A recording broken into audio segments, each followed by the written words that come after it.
What is going on, friends? Welcome to My Weekly Mixtape, the show that takes the classic mixtape approach to building a modern playlist. I'm your host, Brian Colburn. Joining me tonight is author, journalist, and filmmaker Stephen Blush, who's known for such books as American Hardcore, American Hair Metal, When Rock Met Disco, and When Rock Met Reggae, among many others. He's here today to talk about his newest book, When Rock Met Hip Hop, which focuses on a topic that I'm a huge fan of, the fusion of rock and hip hop genres across the decade. Stephen, it's a pleasure to have you on the show, my friend. I'm very glad to be here. And When Rock Met Hip Hop was a labor of love, and I'm really happy to share it with your audience. Well, since you're a first-time guest, I'd like to start with the basics. What does the word mixtape mean to you? Well, I certainly had made a lot of mixtapes in my day. It's an expression. It's more than just a bunch of songs put together. It's your personality coming out. I used to make tapes and give it to people, give them as gifts, because that was my expression of music and art on a cassette tape at that time. But I think the mixtape is a lost art that should make a comeback, and hopefully you could have something to do with that. That's certainly the hope, my friend. We do it through playlists now, but my goal with this show is to try to bring back the thought process behind making a playlist, not just taking a bunch of songs, throwing them on there and hitting shuffle, because that's not quite the same sentiment. Yep. Now, your new book, When Rock Meets Hip Hop, follows, like I mentioned earlier, When Rock Meets Disco and When Rock Meets Reggae. Was this always intended to be the third entry for this trilogy of sorts? This is a trilogy. I didn't intend to write a trilogy. I wrote When Rock Met Disco, and it just kind of, what I'm talking about is the cross-cultural crossovers of music. So when I'm talking about When Rock Met Disco, I'm not really talking about Do the Hustle or the Bee Gees and Saturday Night Fever. I'm really talking about when rock bands got in there and started making disco records. And it was very politically incorrect at the time. There was a whole thing called Disco Sucks, and people weren't having it. But the Rolling Stones, Miss You, and Kiss, I Was Made for Loving You, and Do You Think I'm Sexy by Rod Stewart, and Queen and Blondie, they really brought a power to the music, because these were like touring rock bands that played 200 days a year. So it was a really great change in the music. I've always been a huge reggae fan, and I don't know how I ended up doing what rock met, what the impetus was, but it wasn't like I wasn't looking to do a series, I would say. But when I talk about When Rock Met Reggae, I'm not really talking, while I do give a thumbnail sketch of the music of Jamaica, what I'm really talking about is when the Clash started doing reggae, and when the Police started doing reggae, and when Bob Marley did a song called Punky Reggae Party, where he's name checking all these bands. So I'm talking about it was the cultural crossover. By the time I got to When Rock Met Hip Hop, yes, I was writing the third of the trilogy. And it was something that I personally had experienced living in New York City for all those years. I was a DJ at the clubs. I worked at a lot of the magazines, usually like kind of fashion magazines, like Andy Warhol's Interview magazine, things like that. And a few of them that are now deceased magazines, like Paper magazine and Details magazine, if anyone knows their history with that stuff. But because I was a DJ, I had entree into these fashion magazines, like these edgy underground fashion magazines, right? So they were kind of rock and roll, basically, without being rock and roll. And because of that, I got opportunities to just start writing. I really had very little experience with it. And I chose the interview format. Interview magazine's format was interviews. So for very first interview I did was Harley Flanagan of the Cro-Mags. The second interview I think I did was Public Enemy. The fourth or fifth one was Anthrax. So I was just following what was going on with music. And Stephen, this book isn't just tied to the origins of everything. This kind of covers the entire spectrum of rock meeting hip hop across the decades. The rock met hip hop story starts with Blondie with the song Rapture. That's very early on, 1981. 1984, 85 is Run DMC with Rockbox and King of Rock. 1986 is the Beastie Boys with No Sleep Till Brooklyn with Kerry King from Slayer playing on it. 1986 is Rick Rubin, who worked with the Beastie Boys, hooks up the unforeseen. Nobody thought it would work when he brought Aerosmith and Run DMC together into the studio. And it ended up being probably one of the most important records of the latter for the end of the 20th century. I know that VH1 called the video the most important video of the era, end of the 20th century. And it certainly was. I mean, the song is one thing, but the video it's literally breaking down the walls. That's what they're talking about. It's Yes. like that they tear down the walls of this and then they rock out, right? If you remember the video, that's how it works. 100%. Yeah. And a classic, right? Oh, undeniable. And then what happens is there's a West Coast version of this, but it's coming from the rock side. And that's like rock bands rapping. And that was Red Hot Chili Peppers and Faith No More and House of Pain, Cypress Hill, and all of that culminating in Rage Against the Machine, where you're literally playing rap on guitar. They're scratching on guitar, singers rapping, but the rhythm section's playing rock. Right around that time is a hugely important record, which is the merger of Public Enemy, who were trying to be the Clash of hip hop. So they're coming with this really heavy intent, and they get together with Anthrax and they do the song Bring the Noise. And the history of that song is Scott Ian of Anthrax was a huge fan of hip hop. The whole band was basically because they grew up in the streets of the city. But Scott Ian in particular was a fan of hip hop. And on the cover of one of these heavy metal magazines, he's wearing a Public Enemy shirt.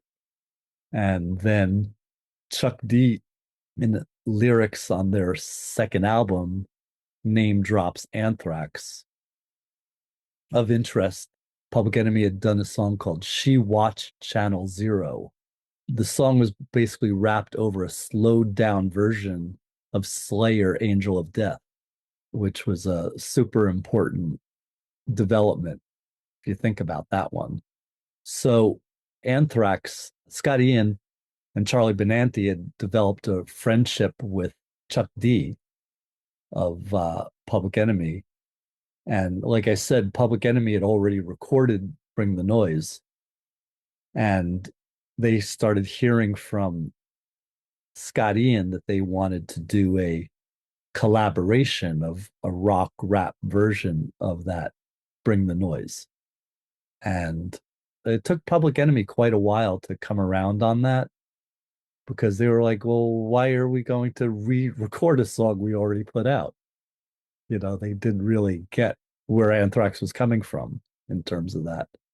So back and forth, they tried to get the studio together. That didn't actually work. So this makes it different than Run DMC and Aerosmith, where they're actually in the studio together.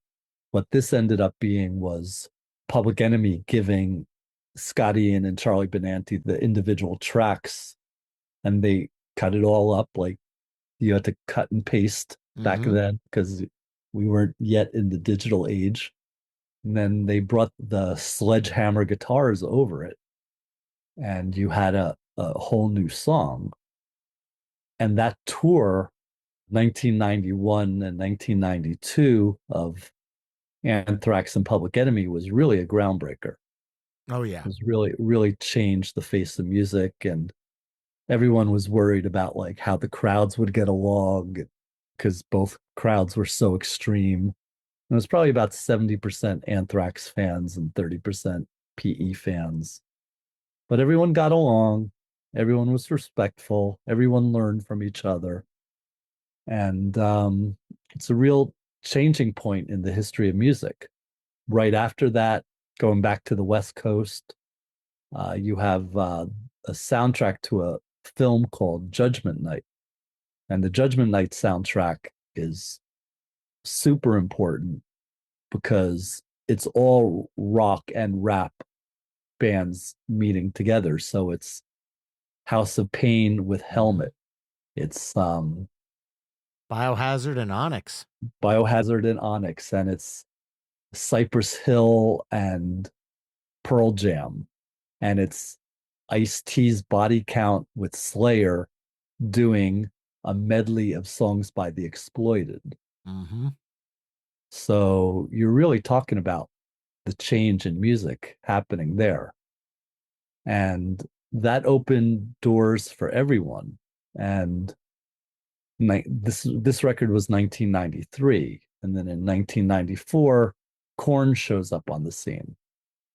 And you see the rise of what we now call nu metal. A lot of people bag on Limp Bizkit, but they quickly became part of the Hollywood scene. And the DJ was DJ Lethal from House of Pain. House of Pain, correct.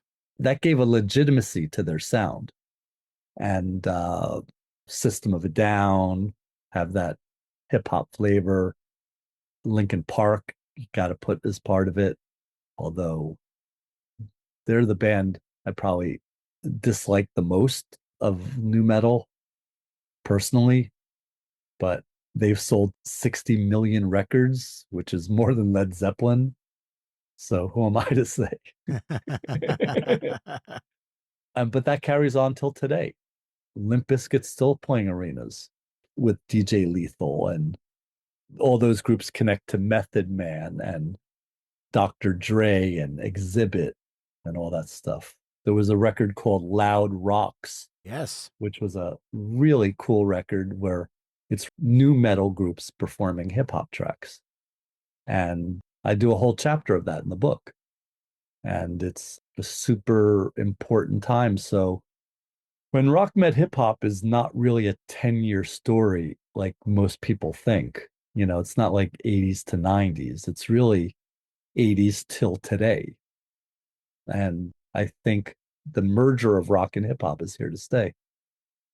Well, I want to remind people listening that you can hear a playlist of all the songs we're talking about tonight embedded on the episode page over at myweeklymixtape.com. Now, I want to take a moment to start diving into some of those songs you talked about because you gave a great history there in that last question. So I want to go through a couple of those songs. You mentioned Run DMC and Aerosmith's Walk This Way. Now, even though Run DMC had already flirted with rock on tracks like Rock Box and King of Rock, the collaboration with Aerosmith is really what broke those barriers down. Literally, like you had said in your statement, broke the walls down. Mm-hmm. Why do you feel this was the song that succeeded when others in the past didn't quite break through to the mainstream? There's a few different points to that. I think a lot of it goes back to the legitimacy of Rick Rubin. I think you can't underplay that. I mean, if I'm not mistaken, Rick Rubin is responsible for 10% of the bands in the Rock and Roll Hall of Fame and 150 million of sales he's responsible for. And the other part of it was culturally, people were more ready for it. And to redo, not to come up with a new song, but to redo Walk This Way, which is a song that everybody loved. I think that's really the magic. That's your 3 points. You can't mess with that. So I would say that everything comes down to time and place. And Run DMC, Beastie Boys, they kind of paved the way for this to happen. But, you make a good point. Run DMC did their songs like the first album and the second album being the King of Rock album, the first album being with Rockbox. And it was a little bit too early. It was almost like people took it as novelty, but it wasn't novelty. It was from the heart. Right. So people had that wrong. And Aerosmith was ripe for a comeback. They had really fucked up, Mm-hmm. between drugs and, I mean, the last record before that, when they got back with Joe Perry, was called Done with Mirrors, Yeah. which is a reference to cocaine. They were still like drugged out and fucked up.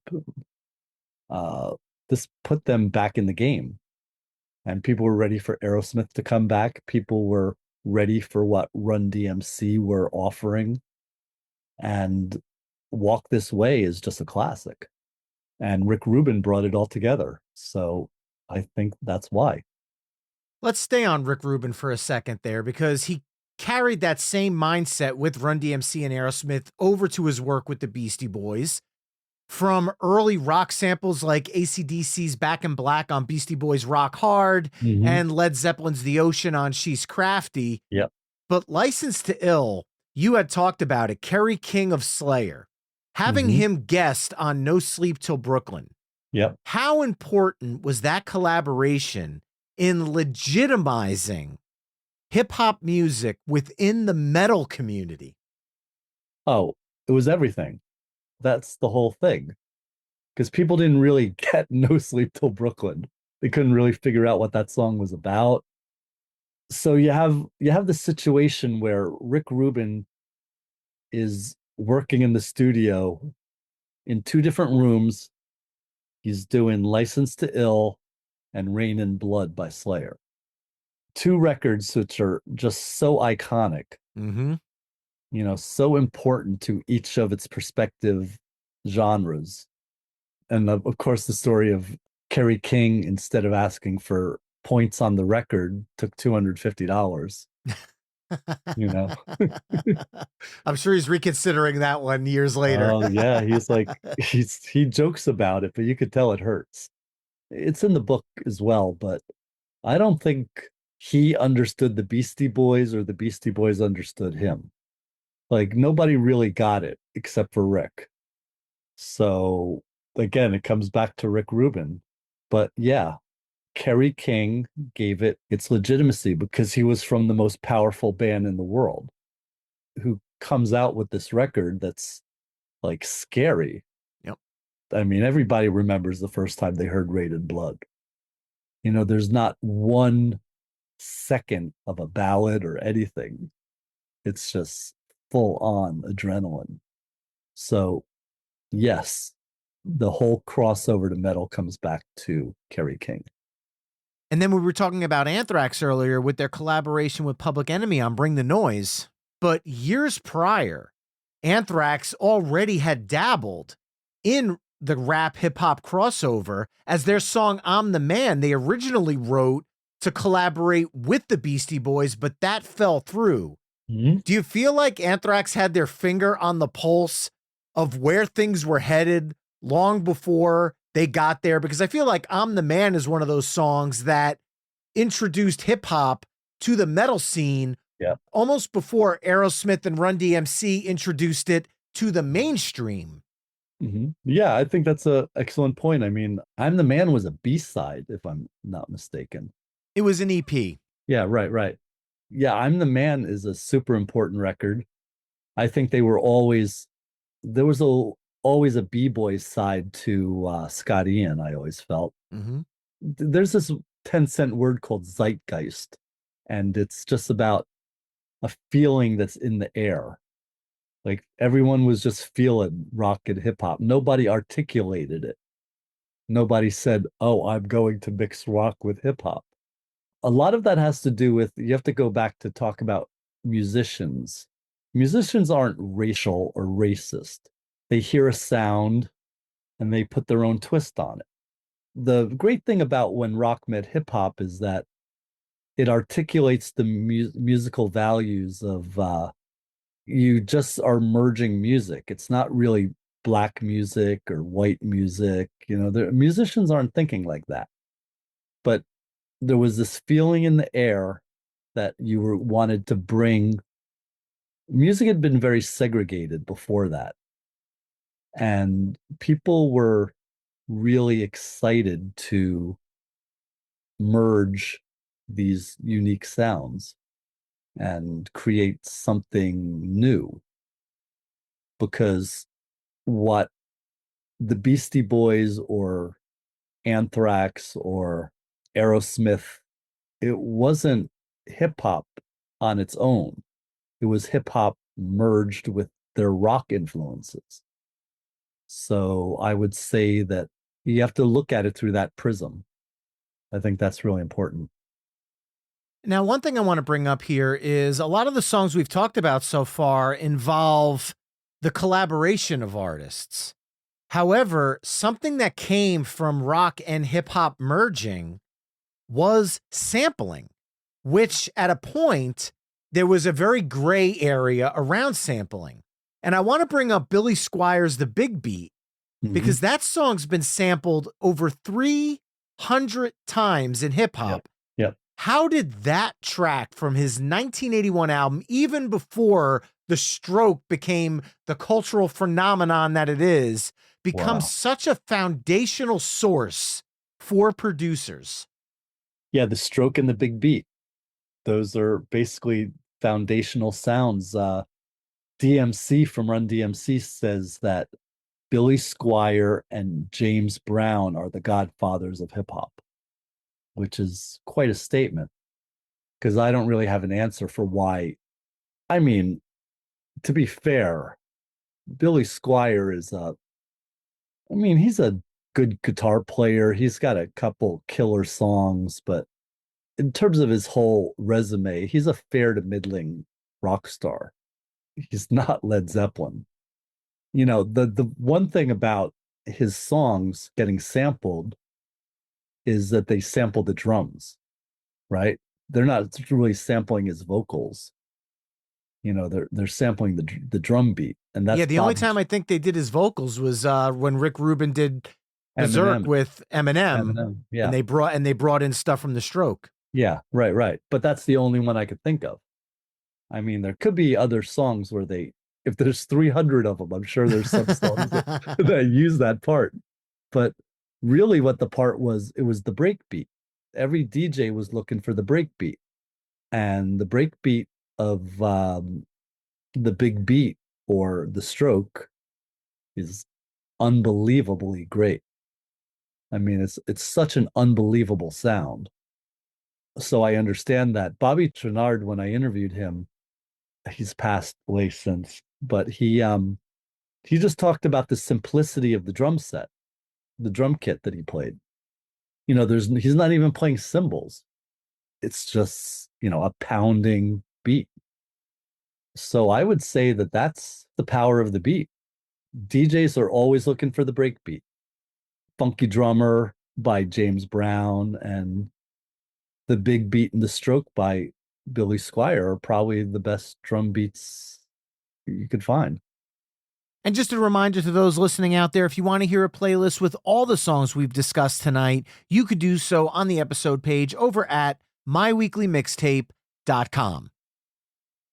Now, earlier you talked about the Judgment Night soundtrack, which I consider to be one of the defining both rap rock moments as well as soundtracks of the 90s. I've gone on other podcasts to just opine about this soundtrack in and of itself. Terrific. Yeah. How do you feel projects like this and the Loud Rocks album that you talked about earlier expand both artists' audiences beyond their core fan base, especially in the world of, let's say, an Onyx and a Biohazard? Because Onyx, as far as I was concerned, is a hip hop group that brings rock tendencies to their sound.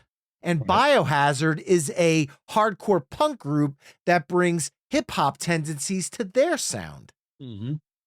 So I think there's a magic of, similarly to the mixtape, a compilation album is an expansive experience, a chance to hear so many different musicians doing their thing.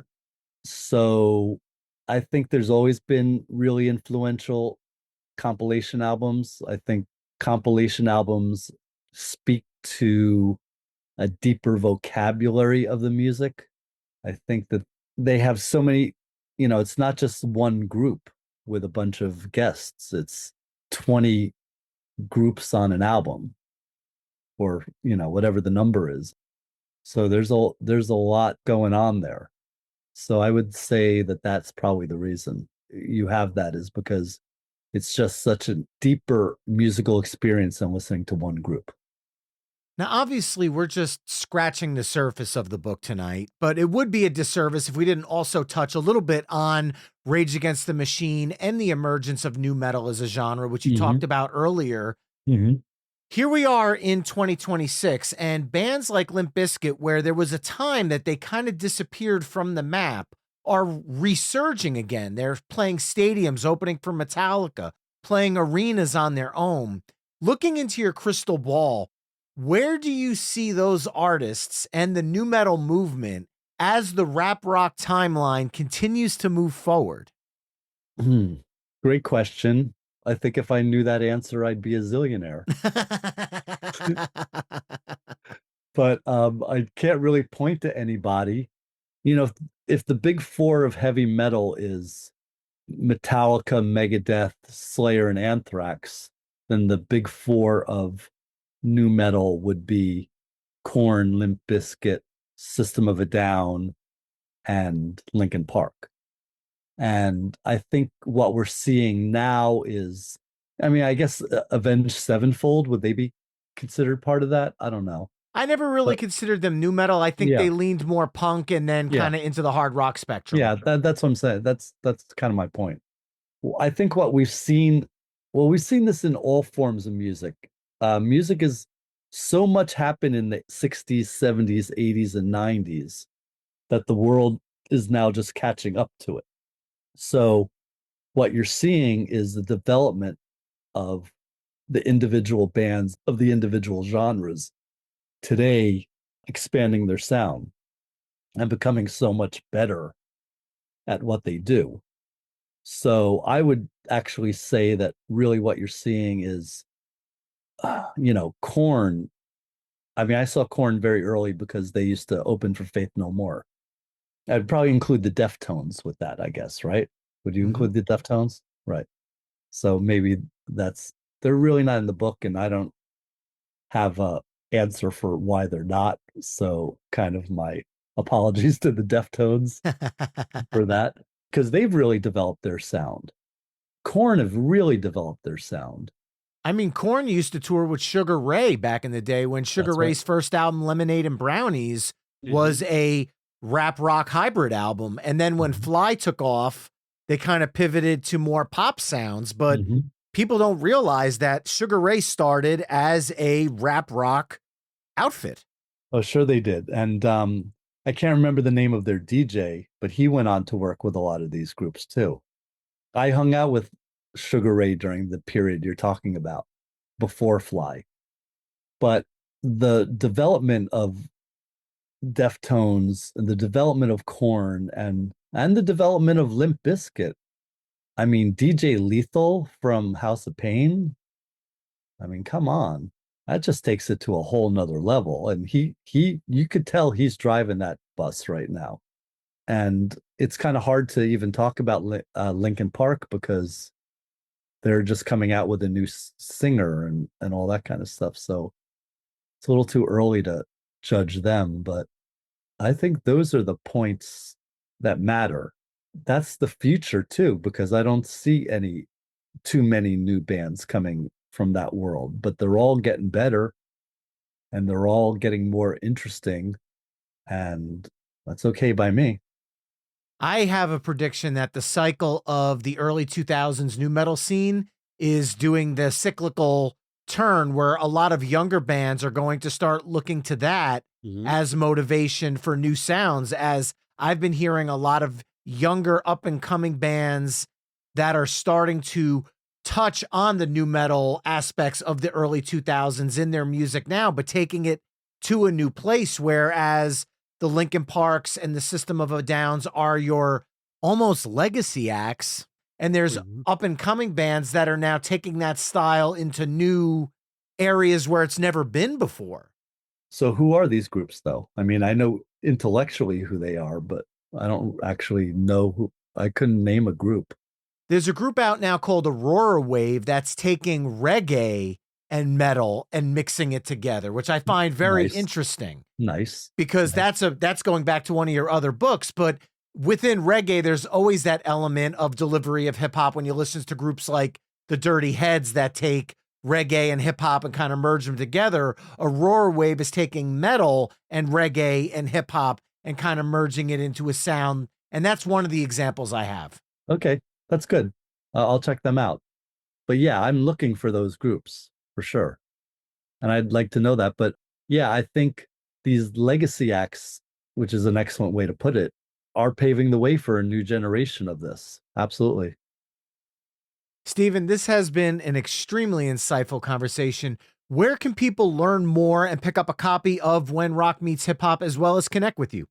Sure. I have an Instagram page, The Stephen Blush. I have stephenblush.com. You could certainly email me there. I welcome all communications. The When Rock Met Hip Hop book just came out. I'd love for you to get it. If I see you, I will sign it for you wherever I am. It is available at every independent record store. Although I would honestly, I know this is sacrilege, but fastest and cheapest is through Amazon.com. It's less money for me, but I'd rather you have the book. Well, Stephen, I appreciate you taking the time to speak with me tonight on My Weekly Mixtape. Okay, it was really a pleasure. I appreciate it, Brian. And to those listening, remember you can hear all the songs we've discussed in tonight's episode, as well as check out the entire back catalog of the show over at myweeklymixtape.com. If you'd like to connect with the show on social media, you could do so on all the haunts at My Weekly Mixtape. If you'd like to become a part of the Mixtaper community, you could do so over at patreon.com/myweeklymixtape. It's free to join, and there are several tiers available if you'd like to support the show a little bit extra. If you're listening to the show on Spotify, Apple Music, or on YouTube, please leave a 5-star review, give a thumbs up, drop a comment, do all the things, and help me reach other music fans with the show. Once again, my name is Brian Colburn. This has been My Weekly Mixtape, and until next time, enjoy the tunes.